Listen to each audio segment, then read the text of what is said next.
सुप्रभात दोस्तों, मैं एस्ट्रोलॉजर पूजा गुप्ता आप सभी श्रोताओं का रेडियो आरबीएल इंडिया 90.4 एफएम में स्वागत एवं अभिनंदन करती हूँ। अपने दिव्य ज्योतिष कार्यक्रम में मैं आपको आज का पंचांग, आज का राहु काल और अति विशिष्ट अभिजीत मुहूर्त के बारे में बताऊंगी और कार्यक्रम के अंत में एक सफलता का मंत्र भी बताऊंगी। आइए जानते हैं आज का पंचांग।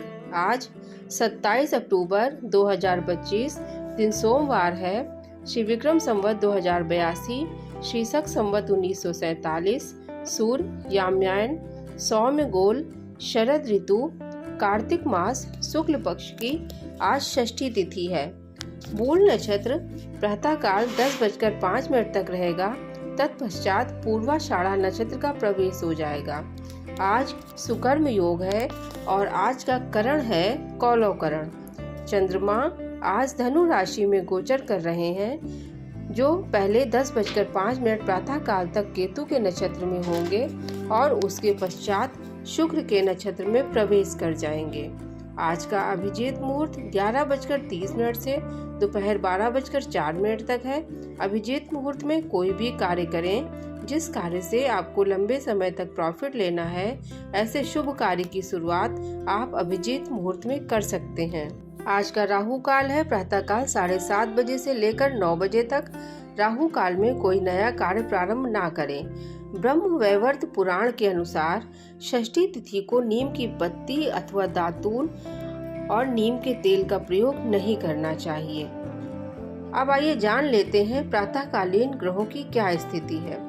गुरु कर्क राशि में गोचर कर रहे हैं। सूर्य तुला राशि में गोचर कर रहे हैं, जो उनकी नीच राशि है। मंगल और बुध वृश्चिक राशि में गोचर कर रहे हैं। केतु का गोचर सिंह राशि में है। राहु कुंभ राशि में गोचर कर रहे हैं। शनि देव मीन राशि में गोचर कर रहे हैं, जहां पर वो वक्री अवस्था में है। चंद्रमा का गोचर धनु में है और शुक्र कन्या राशि में गोचर कर रहे हैं, जो शुक्र की नीच राशि है। यह रही प्रातःकालीन ग्रहों की स्थिति। आज है सूर्य षष्ठी व्रत, जिसे डाला छठ भी बोलते हैं। ये सूर्य देव से संबंधित व्रत होता है और एक बहुत महत्वपूर्ण व्रत माना जाता है। बिहारियों में ये व्रत बहुत ही फेमस है। आज के दिन सूर्य से संबंधित उपाय करने चाहिए। सूर्य देव को जल देना चाहिए। गायत्री मंत्र का पाठ करना चाहिए। जिन लोगों की कुंडली में सूर्य कमजोर है, उन्हें सूर्य के मंत्रों का जाप करना चाहिए। अब आइए जान लेते हैं कार्यक्रम के अंत में एक सफलता का मंत्र। आज मैं आपको पितृ दोष के बारे में बताने जा रही हूँ। आप कैसे जानें, कैसे देखें अपनी कुंडली में कि पितृ दोष क्या होता है, और फिर उसका निवारण का उपाय भी मैं बताऊंगी। आइए जानते हैं क्या होता है पितृ दोष। सूर्य व चंद्र दो ऐसे ग्रह हैं जिन्हें देखकर हम जान सकते हैं कि कुंडली में पितृ दोष है। पितृ दोष से मुक्त कुंडली है। सूर्य पिता का कारक है और हमारी आत्मा का कारक है, और चंद्रमा मन का कारक है, अर्थात माता का कारक है। जब सूर्य और चंद्र राहु केतु के साथ में या फिर राहु केतु के नक्षत्र में या उससे प्रभावित हो जाते हैं, तो माना जाता है कि कुंडली पितृ दोष से पीड़ित है। अमावस्या का दिन हो, जन्म हो, सूर्य चंद्र एक साथ हो और राहु और केतु भी आ जाएं और उस पर शनि का भी प्रभाव जब पड़ जाता है, तो ये पितृदोष और भी ज्यादा खतरनाक हो जाता है। लग्न अष्टम व पंचम में अगर यह युति हो रही है, अर्थात पितृदोष बन रहा है, तो ज्यादा घातक हो सकता है। लग्न में बैठकर 7वें भाव पर भी दृष्टि होती है, आपके स्वास्थ्य और पारिवारिक सुख को प्रभावित कर देता है। पंचम में संतान व शिक्षा और बुद्धि के क्षेत्रों में के साथ साथ आपकी इनकम में भी रुकावटें आती हैं, और अष्टम भाव में हो तो मृत्युतुल्य कष्ट होता है। इस पितृ दोष के निवारण हेतु क्या करना चाहिए, आइए जानते हैं। पितृ दोष की शांति हेतु किसी भी पवित्र नदी के किनारे या फिर गया जी में या फिर शिव जी के मंदिर में, गौशाला में, पीपल वृक्ष के नीचे अथवा बरगद वृक्ष के नीचे या अपने घर में आप पितृदोष का अनुष्ठान करवा सकते हैं, अर्थात पितृदोष की शांति करवा सकते हैं।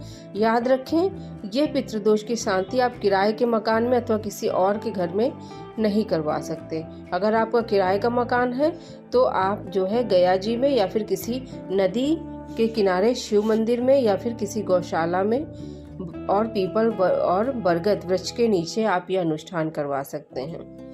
इसके अलावा एक अनुष्ठान होता है वन दुर्गा अनुष्ठान। अगर आपसे अनजाने में कोई बहुत बड़ा अपराध हो गया है और या फिर किसी को मृत्युतुल्य कष्ट दिया है, किसी का श्राप या हाय लगी है और आपका बराबर अहित होता जा रहा है, तो बचाव करने के लिए आप वन दुर्गा अनुष्ठान करवा सकते हैं। माता आपको सुरक्षा प्रदान करेगी और आपको माफ़ी मिलेगी। और इसके अलावा त्रिपिंडी श्राद्ध होता है, नारायण बलि होती है और वन दुर्गा अनुष्ठान होता है। ये आप अपने पंडित जी से पूछकर आपके लिए कौन सा अनुष्ठान जरूरी है आप करवा सकते हैं।